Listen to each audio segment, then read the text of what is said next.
pour que leur cours soit bien compris par les élèves, soit bien dispensé aussi. Donc nous avons décidé de mettre l'accent sur la pédagogie. Il faut respecter le calendrier scolaire parce que le premier jour, ce n'est pas la promenade.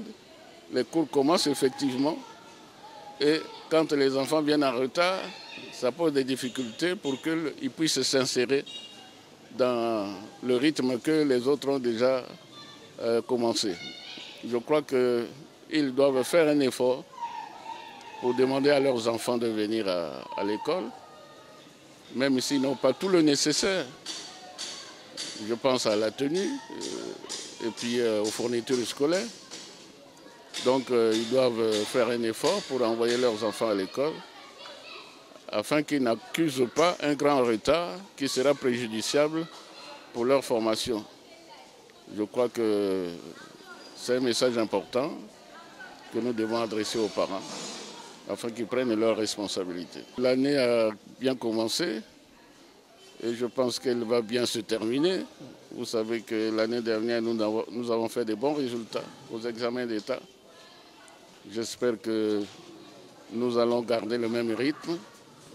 Et pour que cela soit ainsi, il faut qu'il y ait une discipline à l'école. Il faut que les enfants soient présents aux cours, surtout ceux des classes d'examen. Et il faut que les enseignants aussi prennent leur métier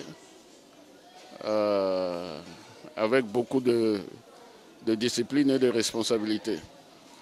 Donc je crois que nous sommes conscients que l'année sera une belle année comme celle qui s'est écoulée.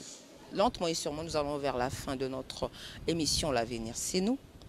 Nous allons interviewer le responsable du groupe scolaire Dom Abder Camara, mais aussi le promoteur de l'école moderne La Maïeutique. La rentrée a été vraiment effective parce que la communication avec les parents commence très tôt à travers les résultats scolaires qu'il faut rendre disponibles pour tout le monde. Et en termes de préparation de la structure, en termes de recrutement du personnel aussi, parce que les enseignants, des fois, il faut remplacer, il faut faire le point de l'année écoulée. Donc tout ça, surtout en termes de mobilier, on s'est pris vraiment à temps, au point où nous n'avons pas eu trop de problèmes. Et nous avons aussi l'habitude de recevoir aussi, commencer à recevoir le matériel des enfants plus tôt, pour les ranger déjà, de telle sorte que à la rentrée, on ne soit pas en train de tout démarrer, mais que toutes les conditions soient réunies pour commencer déjà l'enseignement proprement dit. En tout cas, on n'a pas eu moins de 80% dans pratiquement toutes les disciplines, dans tous les niveaux. Et que ce soit le CEP, le BPC ou le baccalauréat. En tout cas, nous avons eu de très bons résultats. Mais ce qui compte pour nous, c'est surtout le développement des compétences qu'il y a derrière. Ce n'est pas le diplôme pour le diplôme. Ce que nous évitons, comme la promotrice a toujours dit, c'est éviter des coquilles vides. Mais nous voulons des diplômes avec du contenu. C'est tout l'effort que nous essayons de faire à Dom Abder Camara. Et cette année, on va insister justement sur l'opérationnalisation de tout ce que nous avons reçu l'an dernier en termes de formation à travers les séminaires que notre tutelle a organisé. Il y en a eu beaucoup. Il ne suffit pas seulement d'accumuler des connaissances, maintenant il s'agit pour nous d'opérationnaliser tout ça grâce à nos conseillers pédagogiques qui sont là. Essayer donc de voir comment ça fonctionne et puis pour apporter les corrections nécessaires. Donc toute cette année, ça sera cela. Mais aussi former les nouvelles recrues, comme nous avons dit. Il y a des nouveaux enseignants qui arrivent. Il faut les former dans l'esprit camarien aussi, parce que chaque école a sa particularité. Nous avons ici ce qu'on appelle l'esprit camarien. Nous avons des valeurs à développer. Nous avons une vision. Donc tout ça, il faudrait que chacun rentre dedans pour que ça marche, pour qu'on soit dans le même esprit. Chaque année, nous recevons des enfants et justement, chacun vient d'un milieu différent, chacun vient d'un pays différent, des cultures différentes, d'un milieu social différent. Et tout ça fait que les enfants travaillent ensemble, vivent ensemble. Ce n'est pas souvent aisé. Vous avez même que des cas criards. Moi, je vous ai parlé tout à l'heure de ce cas de cette jeune Rwandaise qui arrive à 9-10 ans, n'a jamais été à l'école pour des raisons que nous connaissons certainement de guerre et autres. Et on ne pouvait pas la mettre au CP parce que son âge ne le permettait pas. On ne peut pas aussi la mettre au niveau qui correspondait à son âge parce qu'elle n'a jamais été à l'école. C'est un dilemme. Alors, vraiment, c'était un travail exceptionnel qu'on a fait. J'ai dû inviter une maîtresse. On a fait un programme spécial de transition qui a permis que cet enfant soit inséré directement au CE2. Et pendant les vacances, on a dû donc la mettre au niveau de CPC1. Et elle a commencé au C2. Et l'année suivante, tellement elle avait l'âge, la maturité pour assumer et acquérir facilement les connaissances. Et elle a dû faire le CEM1, CEM2 presque en une année. Et elle a eu son CEP. Aujourd'hui, vraiment, c'était l'explosion, quoi. Et les parents n'étaient que dans une joie débordante. Hein. Et nous aussi, parce que quand on a contribué à quelque chose de ce genre, on ne peut qu'être heureux. S'agissant donc de la formation, et notamment à nos collègues aussi promoteurs des écoles privées, mais aux parents aussi. Parce qu'il y a des parents aussi, là où il y a du sérieux, là où on veut être rigoureux, ils pensent que ce n'est pas là parce qu'ils veulent là où les enfants peuvent passer d'une année à une autre, même quand il a échoué.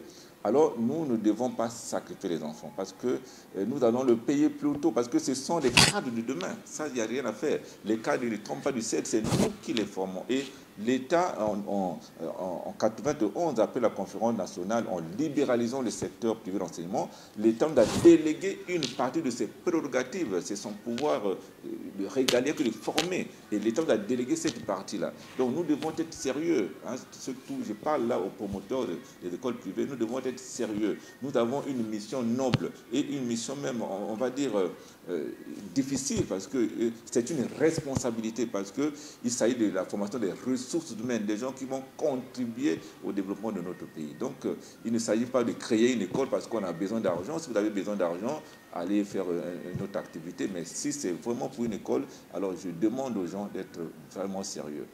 Nous devons vérifier les contenus des programmes. Nous devons suivre, nous devons former les enseignants.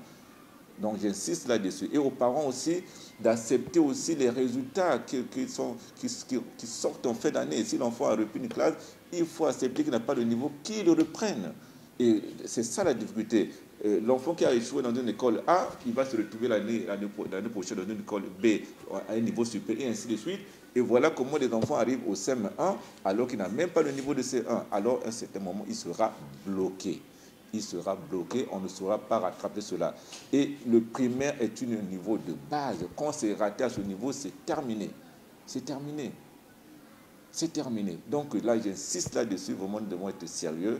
Autant les promoteurs que les parents, mais l'État qui est là, le garant de tout ça, doit toujours avoir son œil de contrôle. Voilà. En tout cas, la rentrée est effective.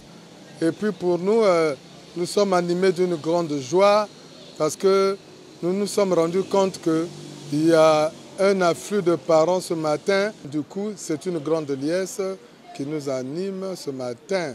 Bon, le secret, comme je le dis, toutefois je le dis, quand on mène une œuvre sociale qui a un impact au niveau du PND, en tout cas, il est de bonne loi que ceux qui mènent cette œuvre sociale puissent élaborer au préalable le cadre théorique qui doit guider leur action.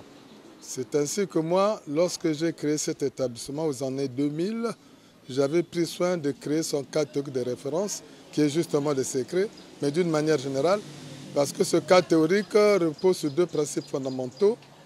Le premier principe a trait à la loi numérique, à la loi de nombre. C'est un principe qui a un caractère sélectif. Donc ça prône les effectifs réduits. Pour moi, c'est un principe cardinal, c'est ce qui aide en substance cet établissement de bien mener son action. Voilà, c'est le principe aux effectifs réduits. Et nous avons arrêté depuis belle lurette les effectifs à 15 élèves par classe, pas plus, pour une action didactique performante. Bon, il n'y a pas seulement que ce principe qui a trait à la loi de nombre. Le deuxième principe a trait à la loi pédagogique. Parce que nous disons aux parents, de qui détenez-vous cette vérité, que la mathématique et la littérature l'emportent sur les autres disciplines, autrefois léguées au second plan, des disciplines dites périscolaires. Périscolaires, c'est-à-dire les disciplines qui tournent autour de la mathématique et de la littérature, considérées comme des disciplines centrales. Nous disons le contraire. À la maïeutique, nous appliquons le deuxième principe qui a trait à la loi pédagogique, c'est-à-dire qui prend en charge des autres disciplines parce que cela est imposé par le monde vivant. Parce que les contenus des enseignements prennent en charge ce qui existe dans le monde vivant, notamment les langues, notamment la musique.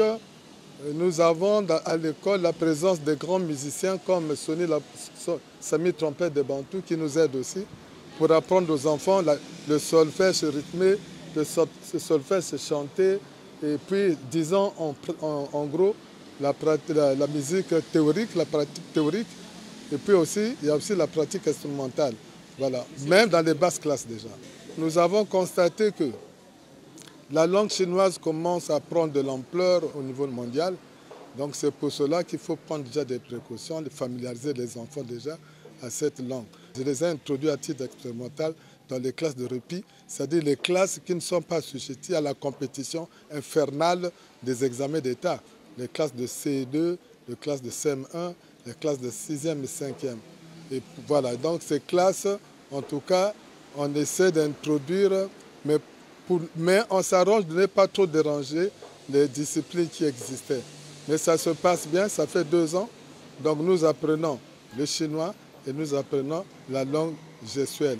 Madame, Messieurs, c'est la fin de notre rendez-vous du dimanche. L'avenir, c'est nous. Nous disons merci à Télé Congo, merci au groupe scolaire Dom Ebder Camara, merci à l'école moderne La Maïeutique, merci au complexe scolaire Excellence Plus, merci à Soleil Kunga qui est à la fois monteur et caméraman de l'avenir, c'est nous.